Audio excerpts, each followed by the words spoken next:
Hello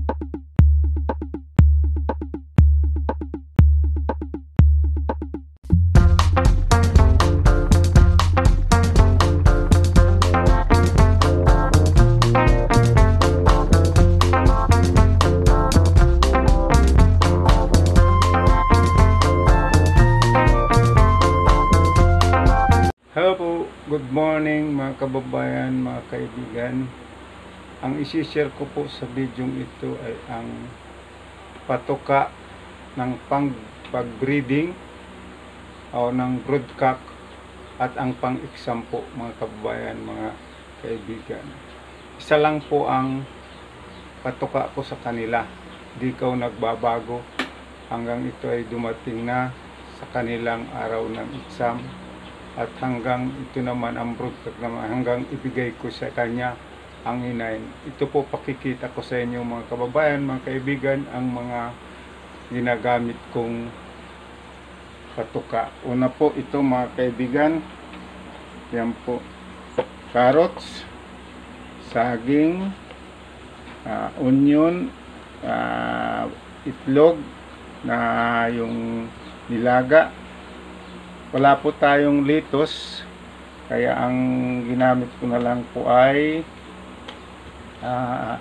itong cabbage, ito po grains, ayan,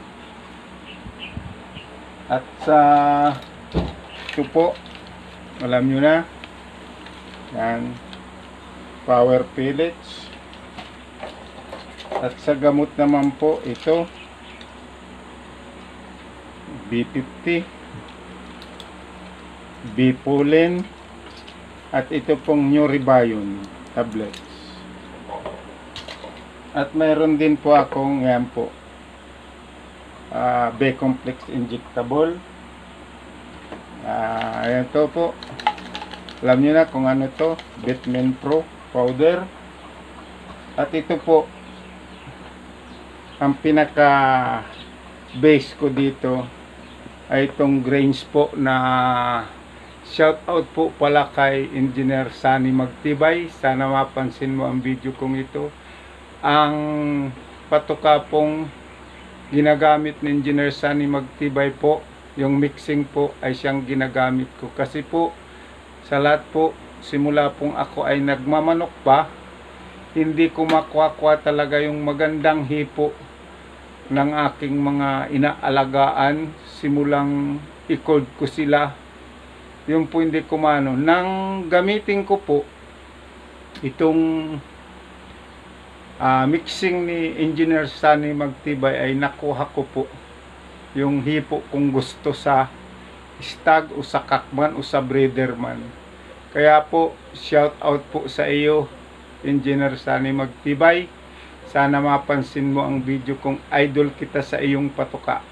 Kahit ako'y 62 years old na po, yung po, napatunayan ko po sa mga inaalagaan kong talagang nakuha ko yung magandang hipo sa patukang ito. Babanggitin ko na po kung ano ang mixing nito. Ang ginagamit ko po dito ay sinundan ko yung kay Engineer Sunny Magtibay, Royal Concentrate, mais, crack corn, safflower, Jackie oats, oat groats. Ngayon po, ang mixing po niyan is 50% ang Royal Concentrate, kung hindi po yung yung kidlat na grains concentrate. Tapos 1% po ng 10% po ng ng safflower, 10% ng Jackie oats, 10% ng oat groats, at 2% ng crack corn. Yan lang po ay ang mixing po niyan. Sa inyo na lang po kung ano ang sistema ng inyong pagpapatuka, kung dry feeding or wet feeding. Ako po, dry feeding po ako, pero ayan po,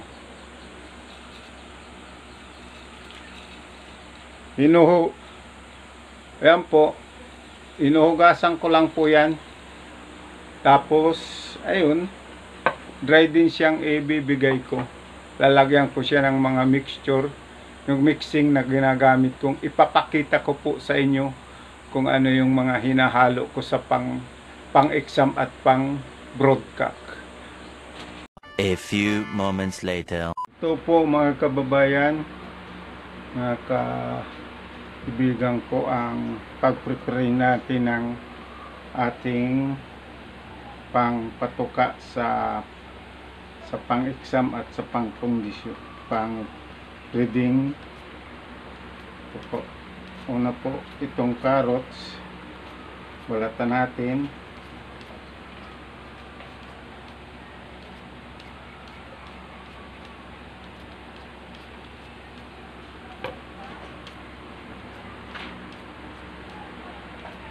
At ito po palang ginagawa kong ito ay marami na po ang ginagawa ko. Ito po ay kung may refrigerator kayo para hindi kayong pagod, gagawa na kayo ng marami para hindi na kayo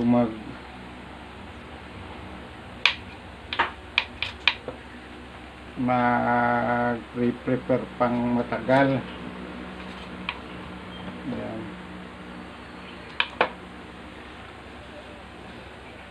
Ayan. At may mga ito po itlog, diyan ko siya ilalagay. Po sibuyas, itong carrots dito, at itong cabbage dito, yung saging dito, ito pong cabbage dito. Ayan po, kaya kailangan po may mga container kayong lagayan para hindi kayo mapapagod na mag chop isang chop lang mga isang linggo, pero kailangan po ay nakarep siya para hindi masisira. Yun lang, yung po mga kababayan, mga kaibigan, ang ginagawa ko.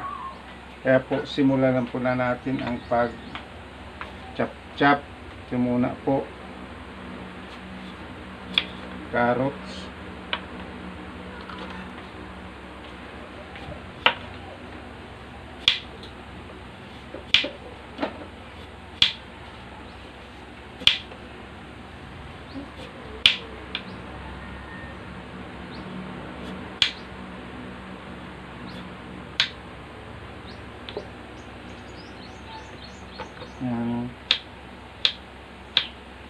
ganyan po, kaliliit lang ang chop natin.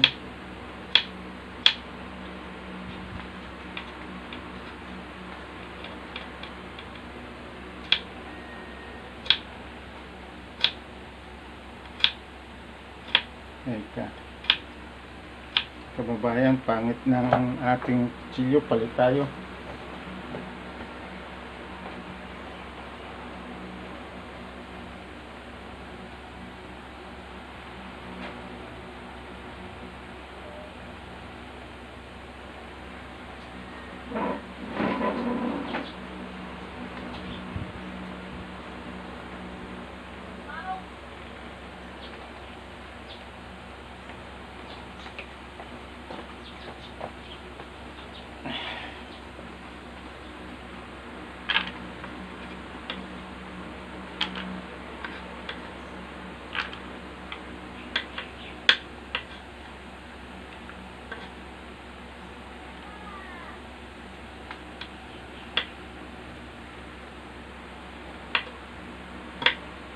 Ganyan lang po ang pag-chop natin, yung kayang-kaya lang na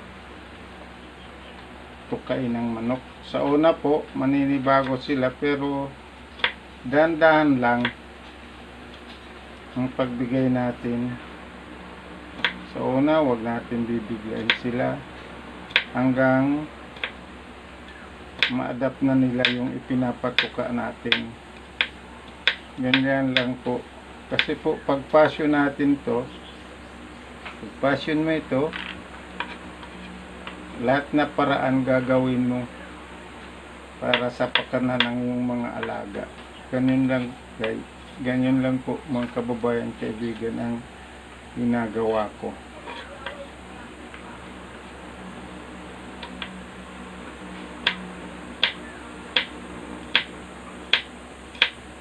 Yan po.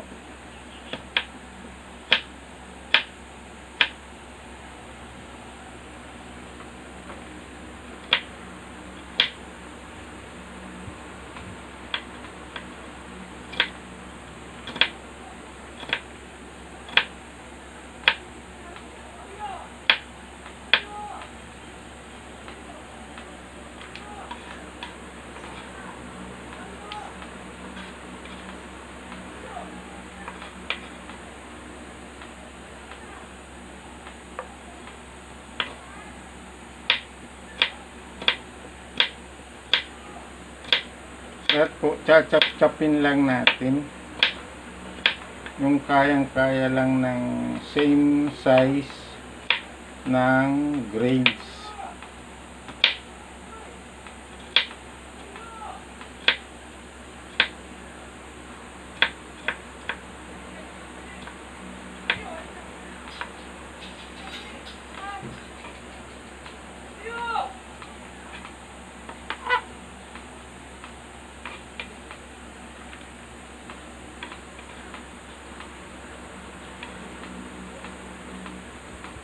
Ito po ang mga ano natin, carrot, sibuyas, itlog, cabbage, saging.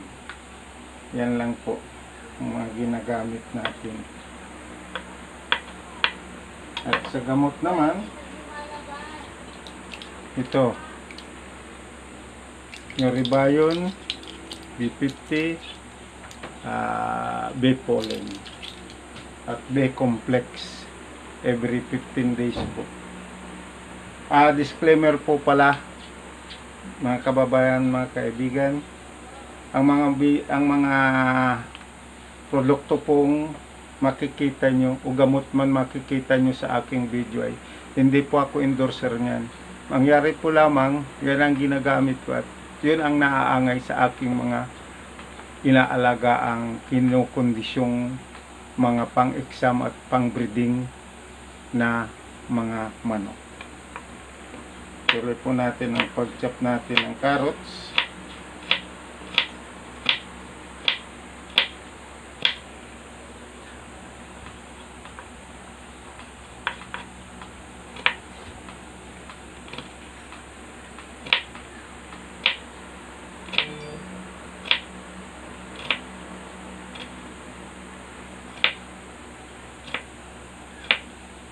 Ganito lang po. Sa una lang po talaga matagal ang pag-prepare nito. Kaya kung mayroon po kayo, ay prepare nyo na ng madamihan. Ilagay nyo lang sa mga container na katulad nitong nasa harap ko. Yun, pag mapakain kayo, yun, kukuha na lang kayo.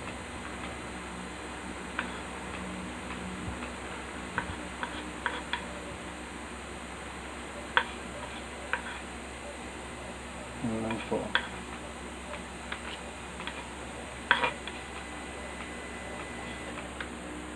Ito pa.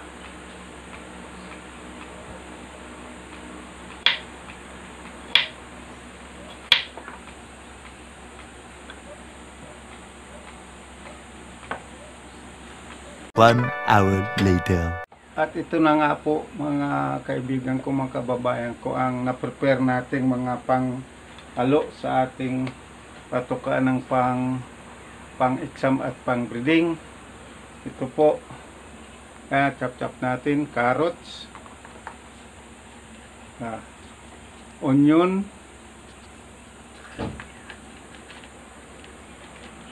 puti ng itlog,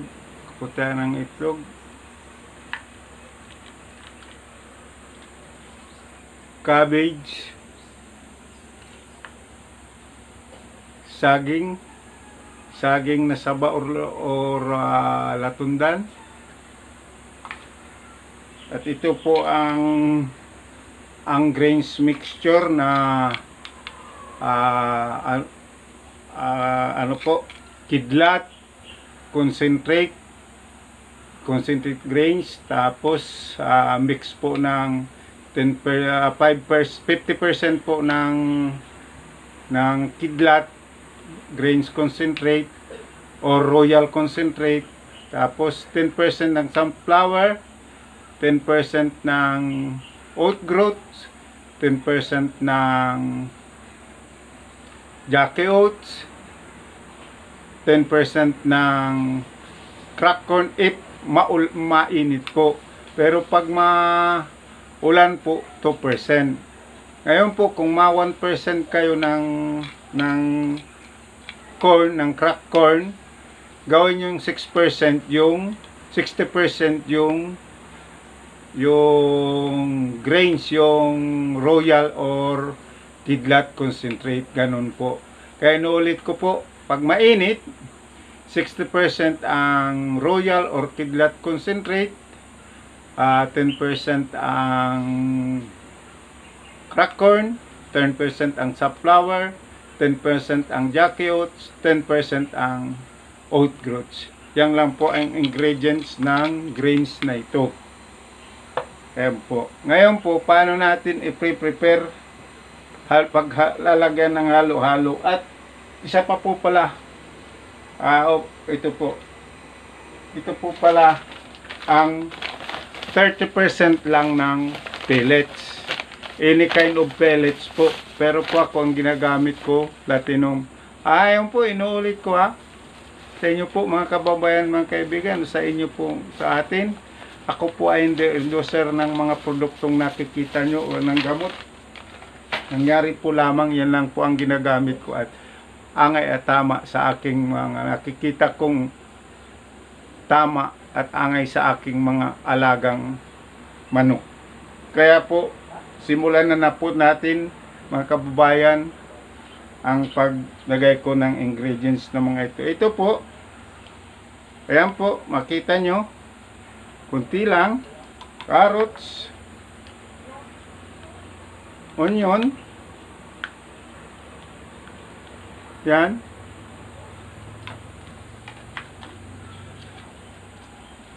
egg white,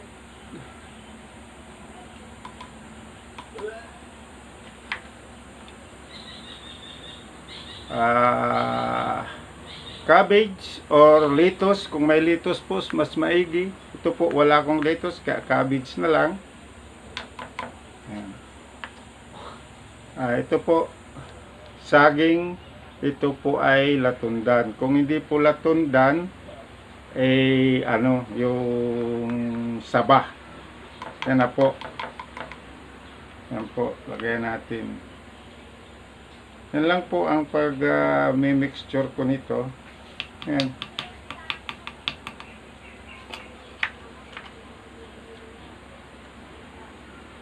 Kaunti lang po. Yan. Sibuyas at carrots. Yan. Yan po, nakompleto na po natin. Minix na natin. Ayan. Mix na natin sa grains. Ay ako po pala, hindi ako nababad ng grains. Inulit ko po, hindi ako nagbababad ng grains, mga pabayan. Yan po ay hinuhugasan ko lang, tapos after na mahugasan ko, i-drain ko siya, patutuyuin ko siya hanggat mawala na yung tubig yung bago ko lalagyan ng mga mixture na to. Wala na po akong gatas, wala na po kung ano-ano yan, basta yan lang po. Kasi po kung babasahin nyo ang ingredient po ng pellets po, ito po, babasahin mo ang ingredient ng mga ano nito, ay sobra na, marami na, halos andyan na lahat.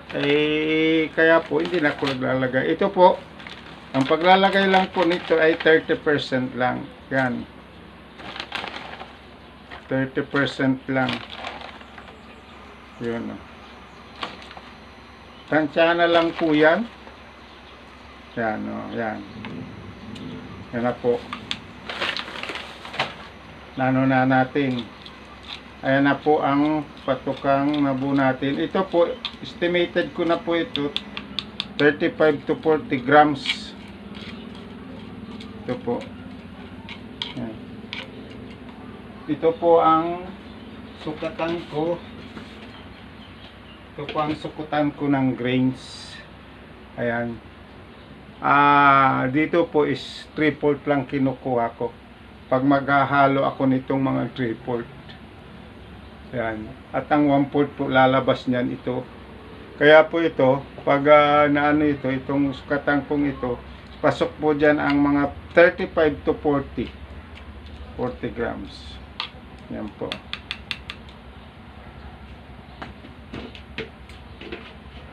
At ito pa po, ang pinakahuli kong inilalagay po dyan ay ito. Alam niyo po ito kung ano to. Yung konti lang po. Ayan, ayan. Isa-isa. Vitamin Pro po. Ayan, ayan o. Tingnan nyo. Ayan. Konti lang. Kasi mayroon na po yung mga vitamins yung pellets. Yan. Ganyan lang po. Ang pag ano natin. Ayan, tingnan nyo po. Yan, yan. Yan po ang patuka natin sa bawat manok. Ito naman po, kung medyo malaki na, mabuka na ang manok nyo at ang hipo ay sa paghawak ninyo ng manok ninyo ay medyo sobra na sa buka, sobra na sa ano, i-reduce na lang po ninyo. Nasa inyo na lang po yan bilang isang taga-alaga. Nasa inyo po nasa inyo po ang magiging resultang maganda ng mga alaga nyo. Kasi po, kailangan araw-araw nahihipo natin yung mga inaalagaan natin para malaman natin kung sila ba ay maganda na ang katawan, kung sila ba ay dapat pang dagdagan o bawasan ang patuka. Yan po. Yan po ang patuka natin sa pang-breeding at pang-exam na mga manok. At yun naman pong maintenance ko, every 15 days nagtuturok ako ng B-complex. Nasa sa inyo na lang po kung anong B-complex gagamitin nyo. Ito po. Tapos po, every week po, 3 tabletas ang binibigay ko. Ang una kong binibigay is sa Martes, bibigay ko ng B50. Sa isang linggo po B50 Martes. Miyerkules New Ribayon. Ayan po. Ang pagbibigay ko po nitong New Ribayon, kasi pantao ito, nasa sa inyo na lang po yan. Kung susundin nyo yun, ang pagbibigay ko po nito, ang ginagawa ko po ito, kalahati lang. Kasi pantao po ito. O, kalahati. B50 Martes, Miyerkules New Ribayon, Huwebes, Bipolen. Yun na lang po. Ang susunod naman yan, next week na naman. Ganun lang po ang pagbibigay ko. Pero po, ang pagsusubo ko po pala nito, alas 5 ng umaga. At mapakain ako 7:30, alas 5. Lahat na gamot. At ang Vitamin Pro naman po, binibigay ko lang yan, nilalagay ko lang yan sa umaga. Sa hapon, hindi na po ako nagmimix ng Vitamin Pro. Isang bisis lang po sa umaga lang. Yan po, mga kababayan, mga kaibigan, na-share ko sa inyo na sa bidyong ito ang pagmimixture ko, pagmimix ng mga patuka sa aking sa aking breeder or sa aking broodcock at sa aking pang-exam. Yan lang po mga kababayan, mga kaibigan. Sana naman po i-share ninyo at i-subscribe nyo naman aking YouTube channel, Tata Bread. At huwag nyo naman pong kalimutan ang notification bell para ma-update kayo sa mga i-upload kong mga video. Yan lang po mga kababayan, mga kaibigan ko. God bless po sa ating lahat.